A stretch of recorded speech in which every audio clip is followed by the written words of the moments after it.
आया बुढ़ापा बैरी, पड़ी परिवार में ममता गहरी। आया बुढ़ापा बैरी, पड़ी परिवार में ममता गहरी। पोता ब्यालो या मन में रहरी, हेली करवा जो खड़ी, रहेली करवा जो खड़ी। हेर नर दोख दोख लुट गया आगी अंत घड़ी। बुढ़ापे में क्या सोचा है बुजुर्ग? देखो पोता पोती हुए पाछे बच्चे सारा कमांड संभाल लेते हैं और उसके पास कुछ नहीं रहता, केवल आशाएं इच्छाएं रह जाती हैं। तो क्या सोचता हो बूढ़ा कि भगवान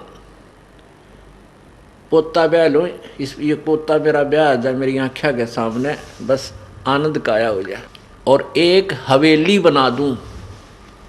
वर्तमान के शब्दों में कोठी, एक कोठी और बना दूं और उस बुढ़े की कोई सुने नहीं, ना बालक माने ना पोते सुने, पर उसकी अपनी वह सेक चिल्ली वाली कामना खत्म नहीं होती।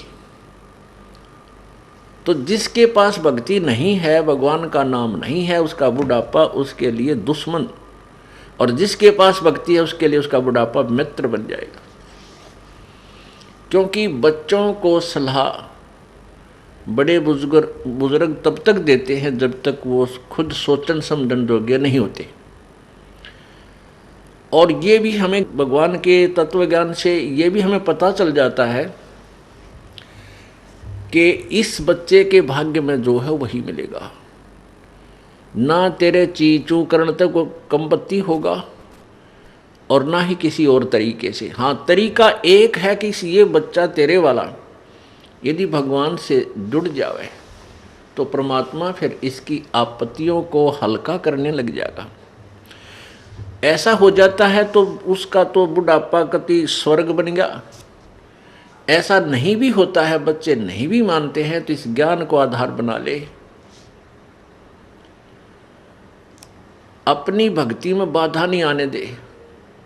बच्चे युवा हो जाते हैं और बाल बच्चेदार हो जाते हैं तो वो बालक नहीं रहते, वो बहुत सोच समझ के कदम उठाते हैं। लेकिन बुजुर्ग ने सोचा है बूढ़ा कि ये नाश करेगा, बस ये यहाँ काम बिगाड़ेगा, मेरी मानता नहीं। अपने समय में जैसे बचपन था हमारे, जब उस समय कुछ और माहौल था, और तरह की व्यवसाय था। अब इस उम्र में हम 68-60 साल के हो गए, 58 वर्ष के, अब कितना परिवर्तन हो गया। अब हम बच्चों को उस अपने पुराने हिसाब से सेट करा तो कैसे होंगे? हमारी सोच तो 50 वर्ष पुरानी है। तो इस दृष्टिकोण से आधी लड़ाई हम आप बना लें बुढ़ले। तो इनको चाहिए, जिनको नाम ले लिया, अग बेटा भगवान ने याद रखो और नेक नीति तक काम करो, परमात्मा बरकत जरूर देता है आपके किए कर्म का। और कोई हानि भी होती है तो ज़्यादा होनी हो वह कम में टलेगी, ये नियम है ईश्वर का, और नहीं तो हानि नहीं होगी। तो इस तरह विचार करके अपनी भक्ति करता रहे। बच्चे कोई सलाह मांगे तो जिसी बुद्धि काम करे दे दे, बेटा मेरी तो इतनी बुद्धि काम करे है, और आप बुद्धिमान हो और भी किसी आपके साथी सहयोगी से सलाह करके इस काम को कर लीजिए। होना है फिर परमात्मा के अधीन, क्योंकि हम उस मालिक के कंट्रोल में हो गए। अब हमें आउट ऑफ लाइन नहीं जाने देगा परमात्मा। जब हम उसकी शरण में हैं, उसके उपदेश ले लिया है, उसके नियमों का पालन कर रहे हैं, तो वो परमेश्वर हमें बिल्कुल ठीक लाइन पर चलाएगा, बाहर नहीं जाने देगा। इसलिए बूढ़ा बुजुर्ग जो है अपने उस बुढ़ापे को फिर बहुत आसानी से पूरा कर जाएगा। नहीं तो ये शत्रु है। आया बुढ़ापा बैरी, जितना वृद्ध होता जाएगा, क्योंकि 2 बेटे 2 बेटी, फिर उनका 2-2 3-3 संतान है। अब पोते के गड़बड़ होगी तो बूढ़ा दुखी, पोती का होगी तो बूढ़ा दुखी, बेटी का होगी तो बुढ़िया दुखी हैं। तो कितनी कहाँ तक की आपत्तियाँ आने के लिए रास्ते खुल गए।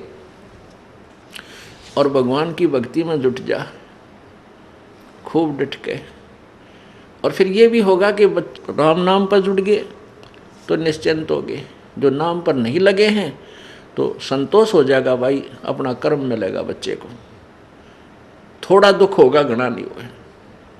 तो इस प्रकार हम अपने इस जीवन को सफल करेंगे।